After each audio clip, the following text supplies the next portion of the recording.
peace from Iyah, our Father, and from Adonai, Yahushua Mashiach. I thank Elohim always on your behalf for the grace of Allah which is given you by Yahushua Mashiach, that in everything ye are enriched by him, in all utterance and in all knowledge, even as the testimony of Mashiach was confirmed in you. We want to talk about what that is in another lesson altogether. The testimony of Mashiach. Verse 7. So that ye come behind in no gift, waiting for the coming of Adonai Yahushua Mashiach, who shall also confirm you unto the end, that you may be blameless in the day of Adonai Yahushua Mashiach. Allah is faithful, by whom you were called unto the fellowship of his Son, Yahushua Mashiach, Adonai. Now I beseech you, brethren, now listen to what he's about to say, by the name of Adonai Yahushua Mashiach, that ye all speak the same thing to all my brothers and sisters out there, Israelite, Hebrew, Jew, whatever you refer to yourself as. Why aren't we all speaking the same thing? That we all speak the same thing, and that there be no divisions among you. You have different camps who are holding up different banners, but as Israel did in the wilderness, yes, they had different tribes, yes, they had division in different camps as they were situated around the tabernacle. But they all believed the same thing. There was only one truth, one word. But among Israel today, not so. As was mentioned earlier, one example, the name. But that ye be perfectly joined together in the same mind and in the same judgment. Now what's interesting about this, the same thing that's going on among the camps today is the exact same thing that went on during this time. And we also see, when you read about the account in the wilderness, that there were divisions that rose up. You had men who went against Moshe and Aharon, but they were destroyed as well. So you had that.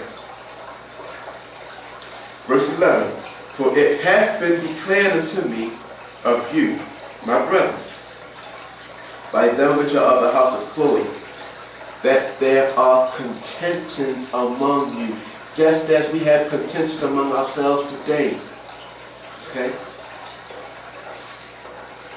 Now this I say, that every one of you saith, I am of Paul. Listen, now, as we listen and pay attention, just think about all of these different camps with these different leaders. Okay? Doesn't make a difference where you're located. You have different camps with different leaders. You even have, through the media of the internet, camps wrestling, going back and forth, arguing, debating with one another about what we're supposed to have the same mind and same judgment about, be perfectly joined together about, speak the same thing about, we going at one another because they're contentions. Think about that. And keep in mind, divide and conquer, because that's what the adversary is doing here. So let's move on. That every one of you said, I am of Paul, and I am Apollos, and I am Kepha, and I am Mashiach. Is Mashiach divided? Think about that. Now that we know, we understand. For those of you who have listened to the truth about God that we've done. Those of you who haven't, I encourage you all to watch it and take some notes and study. And as always, don't take my word for it, but prayerfully, with humility and sincerity, ask the Most High whether or not it be the truth. Okay? Mashiach Yahushua is the word of Yah, Alinu. In the New Testament era, the Word was born into the world as a human being and took on the name Yahushua. But in the Old Testament era, the Word was known as Yahweh Elohim. So, is Mashiach divided? So we have Shema. Shema Yisrael, Yahweh Elohim, Yahweh Echad. In other words, it's acknowledging that Yahweh is unified, one. Because see, Yahweh Elohim is more than one. Gods, mighty ones, but they function as a unit. So is Mashiach divided? No, he's not. So if Mashiach is not divided, in other words, if the word of Yah is not divided, why is that the people who are supposed to adhere to the word of Yah divided? Something's wrong.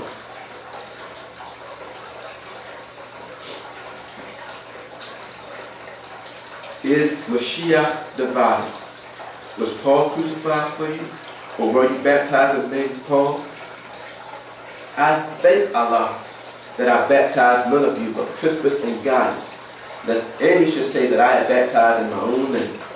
And I baptized also the house of Stephanus. Besides, I know not whether I baptized any other. For Mashiach sent me not to baptize, but to preach the good news. Not with wisdom of words. What does that mean? Not with wisdom of words, because you have some people out there who strive to be eloquent in speech. You know, there's a man that comes to mind, one of the brothers, I believe he's a professor at one of the colleges. He has a radio show that comes on here in Baltimore, it's on the Morgan station, I believe. I cannot think of this brother's name, but when you hear him, the words are so eloquent. He's a very articulate, very good speaker. But Brother Shaul said, that's not what we come to do. Okay? Matter of fact, I believe he might be a minister as well. Not with wisdom of words, lest the tree of Mashiach should be made of none effect. For the preaching of the tree is to them that perish foolishness. Think about this. But unto us which are saved, it is the power of Allah. For it is written, I will destroy the wisdom of the wise. See what he's doing? He's going right back to Yeshayahu and what we read in Isaiah chapter 29. For it is written, I will destroy the wisdom of the wise and will put to nothing the understanding of the prudent. Where is the wise? Where is the scribe? Where is the disputer of this world?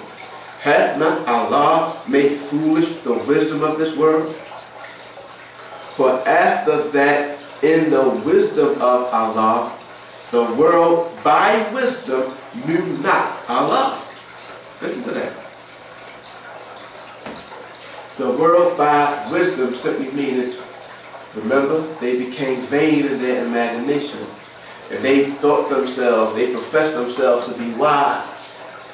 But because of that wisdom, they knew not Allah.